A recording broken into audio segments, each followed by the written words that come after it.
السلام علیکم۔ میں علی اکبر عباس ہوں۔ اردو اور پنجابی دونوں زبانوں میں شعر کہتا ہوں۔ غزل، نظم، گیت یہ میرے پسندیدہ موضوعات ہیں۔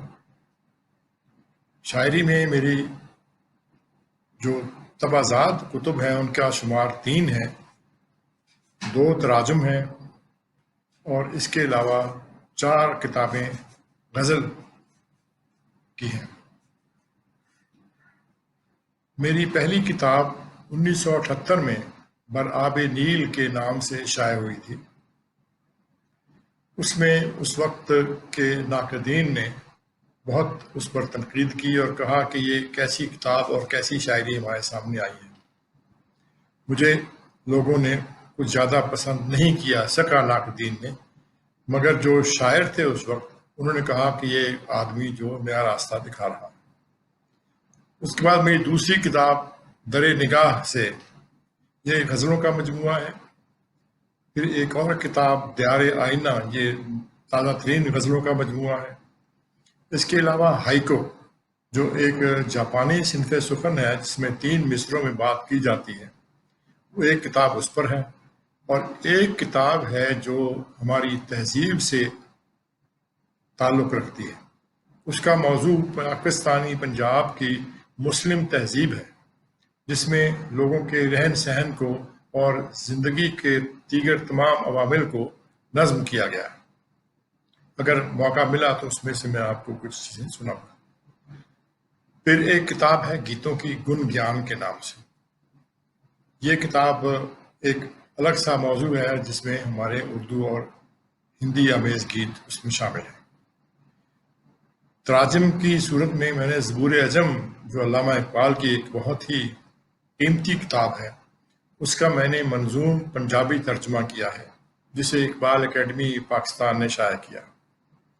اس کے علاوہ ایک ترجمہ میں نے بلے شاہ کے کلام کا کیا، کافی اردو کافی کی صورت میں، کیونکہ کافی جو پنجابی میں ہے جب تک اس کو گایا نہ جائے اس کا ادراک نہیں ہوتا، تو اس کا جب ترجمہ کیا تو اس سے بھی گائے جانے کے قابل بنانا چاہیے تھا، تو میں نے اس کا ترجمہ کیا۔ اشفاق صاحب نے اس کے اوپر تقریر لکھی ہے۔ یہ کتاب پنجاب کونسل آف آرٹس نے شائع کی تھی 1988 میں۔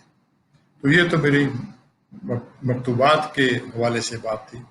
مجھے کہا گیا ہے کہ میں آپ کی توازوں کے لیے کچھ اشعار پیش کروں، تو ایک غزل جو 1977 میں کہی گئی تھی وہ میں آپ کو پیش کروں گا۔ وہ آج بھی اتنی ہی متعلقہ ہے، تو آپ اپنی سماعتوں کی نظر کرتا ہوں۔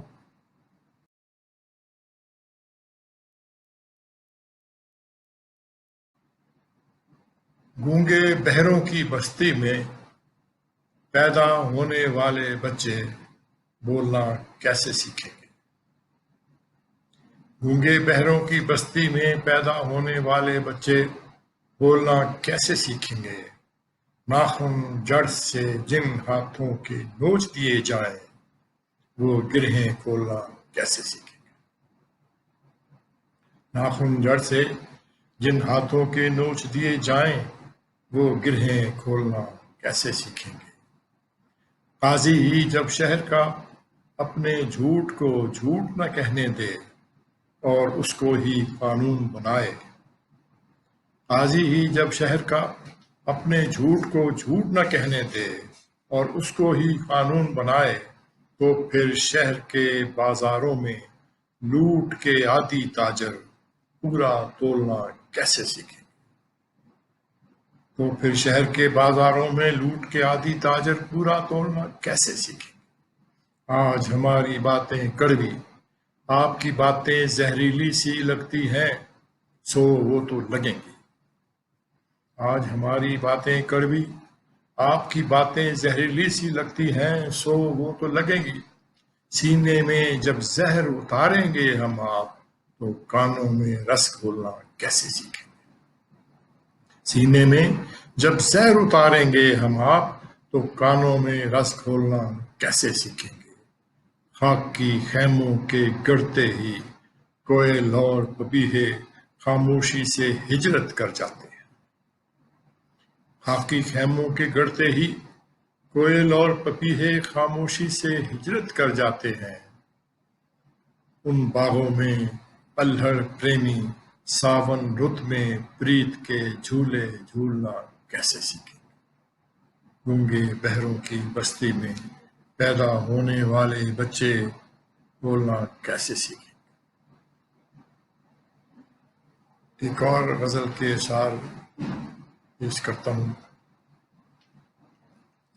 میں اپنے وقت میں اپنی ردا میں رہتا ہوں، میں اپنے وقت میں اپنی ردا میں رہتا ہوں، اور اپنے خواب کی آب و ہوا میں رہتا ہوں، اور اپنے خواب کی آب و ہوا میں رہتا ہوں۔